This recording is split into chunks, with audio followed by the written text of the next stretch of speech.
Now let us study some of the standard loci related with complex numbers. So here we are going to study typically what does a particular type of equation looks like graphically. Now the first one is modulus of z is equal to k, where k is some real number. Now we know that modulus of z is nothing but it's the distance of that complex number from the origin, that is number 0. So that means if we think of the complex plane like this, a complex number is such that its distance from the origin is k. Now since z is a variable, that is it's a moving point, we can have z anywhere on the circle with center at origin and the radius as k. So therefore this particular locus mod z equal to k represents a circle in a complex plane having its center at the origin and the radius equal to k, right? Now the second one is mod of z minus z1 equal to k. Now here if we compare this with the first one that we saw, the only difference is that there is some number subtracted from the variable z. Now to relate it, we can write mod z as nothing but z minus 0, isn't it? So that means the number which is subtracted is nothing but the origin or the center in the first case. So therefore in the second case it will be nothing but a circle whose center is at the number z1, where z1 will be some complex number given to us. So that means if we think of some complex number, say z1, which might be given to us, so it's a circle with z1 as the center and k as the radius. So it's like we have done the shift of origin from the original origin to the z1 as the new origin. Right. Now it is important to note that modulus of this particular type, that is z minus z1 inside the modulus, merely represents the distance between those two complex numbers on the complex plane. Okay. So we'll see how this fact will be used in some of the further loci later. Okay, here we have the locus as argument of z equal to alpha, where alpha is some constant angle, some fixed angle. Now here once again, argument as we know is nothing but the angle made by the corresponding vector of that particular complex number with positive real axis as measured in anticlockwise sense. So that means if argument z equal to alpha, that means z can be basically anywhere on this particular ray, isn't it? So z can be present here, can be present here, here, or anywhere. So it represents basically a ray starting with the origin and going in the direction that makes angle alpha with positive real axis. So we can generalize this in the fourth locus, that is argument of z minus z1 equal to alpha, where z1 is some given complex number and alpha is also some given constant angle. So here instead of starting with origin, it will start off with some given number z1 as we have seen. So starting with that, we have a particular ray that makes angle alpha with the horizontal. So now let us move ahead and see the next locus, which is mod of z minus z1 equal to mod of z minus z2. So here if we consider say z1 and z2 as 2 points, mod of z minus z1 is nothing but a distance between z and z1, and mod of z minus z2 is the distance between the same z and z2. So in other words, the given locus is nothing but a set of all points with the variable z such that each point is equidistant from z1 and z2. And we know that this locus is nothing but the perpendicular bisector of the segment joining the two complex numbers z1 and z2. So therefore if we consider any point on this particular line, we know that its distance from z1 and z2 will be equal. Okay, so therefore z can be located anywhere on this particular perpendicular bisector. Let's go ahead and see the next loci. Now here we are given that mod of z minus z1 plus mod of z minus z2 is equal to mod of z1 minus z2. So here z1 and z2 are two given points.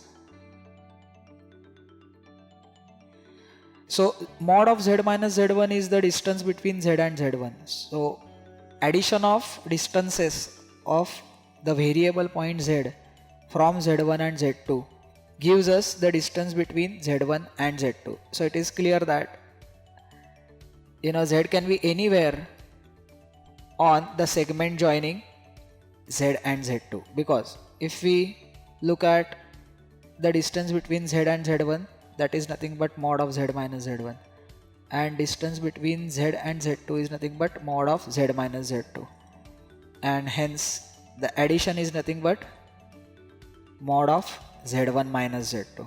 So it is clear that locus is the segment joining z1 and z2. Now instead of addition, if it were the subtraction, then it would mean that, suppose let us consider here once again we have z1 and z2. Now since the modulus is always going to be a positive number because it's the distance, so therefore distance from z1 minus distance from z2 is equal to distance between z1 and z2. So it means that the distance of z from z1 must be bigger than its distance from z2. So in other words, it is nothing but a point which lies on z1 z2 extended. Okay, so anywhere on the extended segment z1 z2 as shown here, the point z may lie.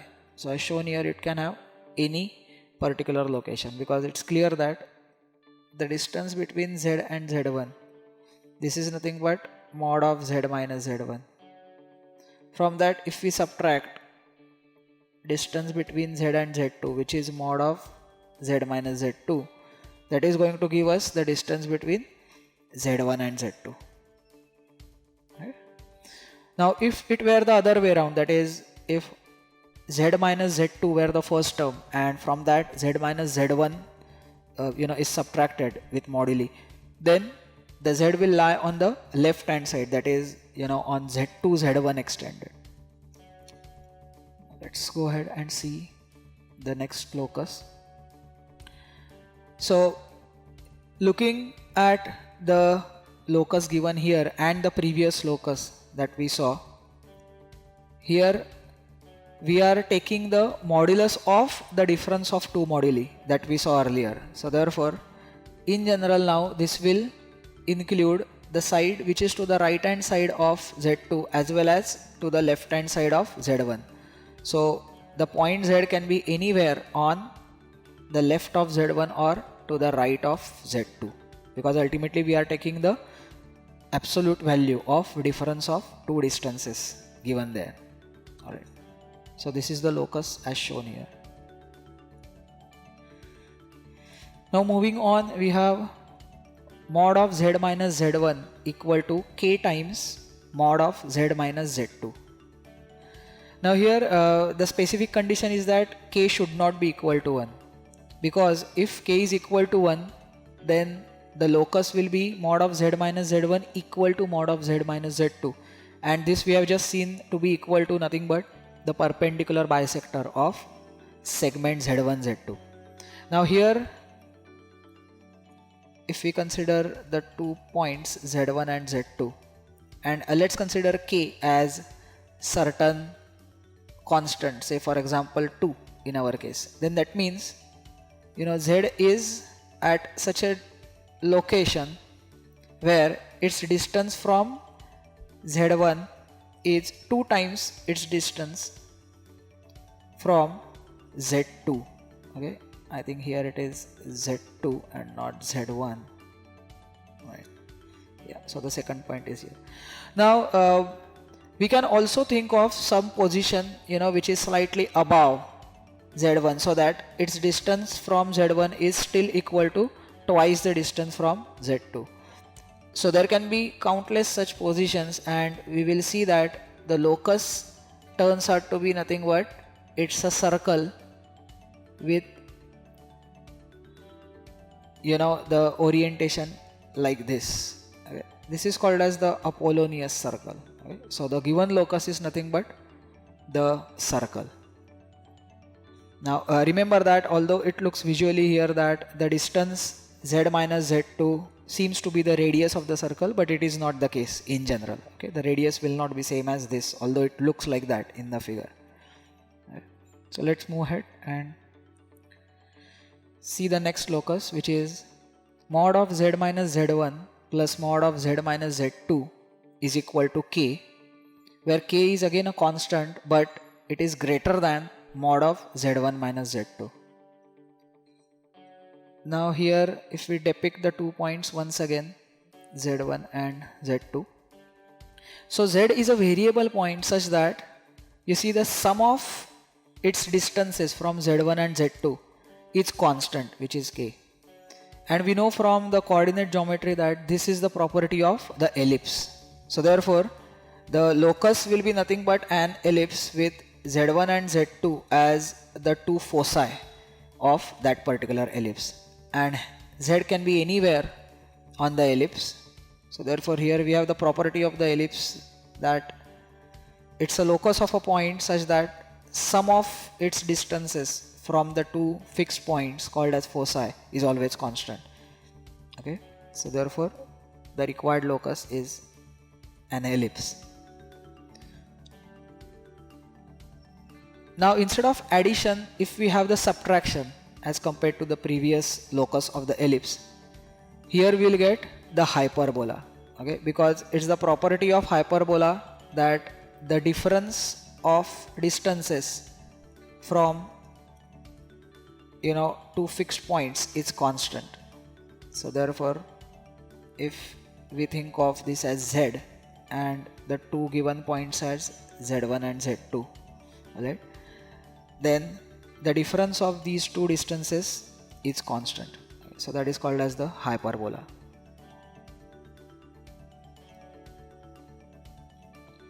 Now moving ahead, here is the next locus, that is mod of z minus z1 whole square plus mod of z minus z2 whole square is equal to mod of z1 minus z2 the whole square. Now here we see that the variable point is z. Okay, so the square of distance between z and z1 plus square of distance between z and z2 is equal to square of distance between z1 and z2. So therefore it is clear that suppose if we consider z1 and z2 as the 2 points and let us join them so that this is the segment joining them. Now from the locus it is clear that here a right angle triangle is involved, because that will give us the Pythagoras theorem as it is evident from the relation given. So therefore z can be anywhere, but with the restriction that it forms a right angle when it's joined with z1 and z2. Alright, so therefore it can lie anywhere on the semicircle from above as well as below, because z1 and z2 when they are considered as the endpoints of the diameter, then if you take any point z on that circle, it will form a right angle triangle. Therefore the given locus is satisfied. So therefore the locus is nothing but the circle as shown here. Alright, now here we have argument of z minus z1 upon z minus z2 equal to alpha. Okay, so alright, let's once again consider z1 and z2 as the 2 points. Now previously we have seen that argument of z minus z1 upon z minus z2 can be interpreted as angle between two lines. So if z is somewhere here and if we join z with z1 and z with z2, then the angle between them, okay, is nothing but alpha, which is given to us.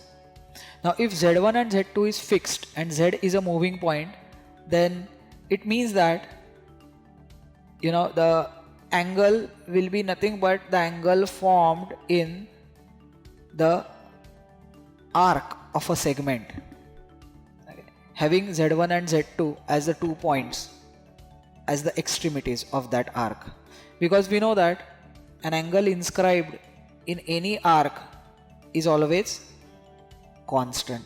Okay? So in a given arc, wherever we may inscribe the angle, it will always be constant. So therefore z will be nothing but the corresponding arc of the circle as shown here. Let us go to the next. Here we see the condition for 4 points to be concyclic. That means, what is the condition? That any 4 distinct complex numbers as represented as the points will lie on a unique circle. That is called as the condition for concyclic points. Now let us consider the points A, B, C, D with their corresponding complex numbers as Z1, Z2, Z3 and Z4 as shown here. Now we know that the property of cyclic quadrilateral is that the sum of opposite angles is 180, that is they are supplementary. So therefore if we depict those angles as theta 1 and theta 2 as shown here, their sum will be equal to 180 degrees, that is nothing but theta 1 plus theta 2 equal to pi. Now this theta 1 can be written as the argument, because that is what we have seen just some time ago. So therefore I can write theta 1 as argument of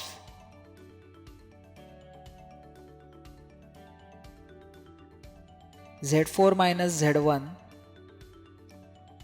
whole upon z2 minus z1. See the way we do this, see while we rotate theta 1, it's like starting with AB, you sweep anti-clockwise till you reach AD. So in the numerator you have to write the terminal arm, that is AD. So therefore we write AD as z4 minus z1. And in the denominator you have to write the initial arm of that angle, which is AB. So that is nothing but z2 minus z1. Alright. So plus theta 2. Now theta 2 is nothing but, here we have to write the arm BC. Right. So that is nothing but z2 minus z3. So that turns out to be z2 minus z3 whole upon, we have to write the arm CD, that is nothing but z4 minus z3.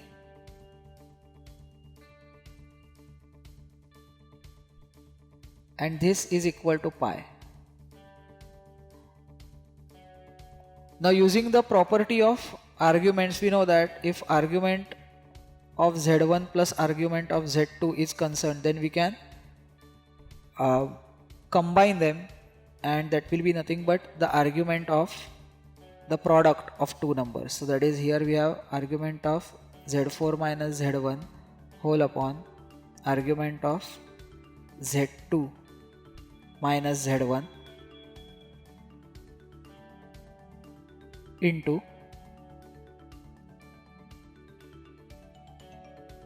the next number is z2 minus z3 whole upon z4 minus z3. Alright. Now the argument of this particular number is pi, and pi means 180 degrees. So if we recollect, like when will argument of a particular number be 180 degrees, that is what is a possible location of that particular number whose argument will be nothing but 180 degrees. So it is clear that if you want the argument to be 180 degrees, the angle must lie on the negative real axis. Alright. So that means if the argument of this particular quantity which is written inside the bracket is pi, then it means that particular quantity must be real. Alright. That means whatever we have got inside the bracket must be a purely real number. So therefore that gives us a condition that given any four numbers, if we calculate this particular quantity by putting in their values, then if we get that particular quantity as purely real, that is without any imaginary part, then it will prove that the 4 points lie on a unique circle, that is they are concyclic points.